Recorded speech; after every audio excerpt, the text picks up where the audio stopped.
90 দিনের কথা বলে আগামী 30 কার্য দিবসের মধ্যে দ্রুত বিচারিক ট্রাইব্যুনালের মধ্য দিয়ে আন্তর্জাতিক গোয়েন্দা সংস্থার যারা পেশাদারী এবং নির্ভরযোগ্য তাদের মধ্য দিয়ে শরীফ ওসমান হাদির খুনের সাথে যারা জড়িত রয়েছে তাদেরকে গ্রেফতার করে আগামী 30 কার্য দিবসের মধ্যে বিচার নিশ্চিত করতে হবে। কোনো হাঙ্কি পাঙ্কি চলবে না। প্রিয় ভাইয়েরা, আমরা বলেছি, আমাদেরকে এখনো বিভিন্ন মাধ্যম থেকে জানানো হয় যে শহীদ ওসমান হাদিকে যারা হত্যা করেছে তারা এই দেশেই রয়েছে, এবং আমাদেরকে বলা হচ্ছে যে 25 তারিখে সকলে জনাব তারেক রহমান দেশে আসবেন, তার জন্য জনগণ উতলা হয়ে থাকবেন।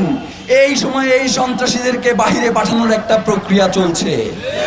আমরা বাংলাদেশের জনগণকে সাথে নিয়ে বলতে চাই, জনাব তারেক রহমান আসবেন, এর জন্য আমরা ইনকিলাব মঞ্চ 25 তারিখে কোনো প্রোগ্রাম রাখি নাই, এবং আমরা মনে করছি যে জনাব তারেক রহমান দেশে ফিরে আমাদের এই আন্দোলনের সাথে তিনিও একত্রতা পোষণ করবেন।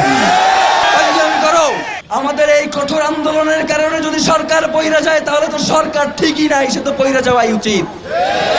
সরকারের যদি এই সামান্য আমাদের এই বক্তব্যই যদি সহ্য না হয়, তারা যদি এই ছোট্ট অল্প পরিসরের মানুষগুলোকেই মনে করে তারা হুমকি, যেই মানুষগুলো বাংলাদেশের স্বাধীনতা সার্বভৌমত্বকে টিকিয়ে রাখতে চায়, তাদেরকে যদি তারা হুমকি মনে করে, তাহলে আমরা মনে করছি যারা এখন সরকারে রয়েছে তারা বাংলাদেশের স্বাধীনতা সার্বভৌমত্বের শত্রু, তারা বাংলাদেশের ইনসাফ কায়েমের শত্রু, তারা বাংলাদেশের স্থিতিশীলতার শত্রু।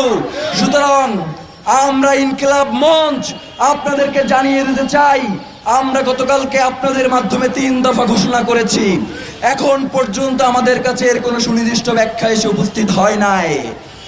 90 দিনের কথা বলা হয়, আরে হারামজাদা, তুই ক্ষমতায় আসছিস 30 দিন, তুই 90 দিনের কি বিচার করবি বেটা?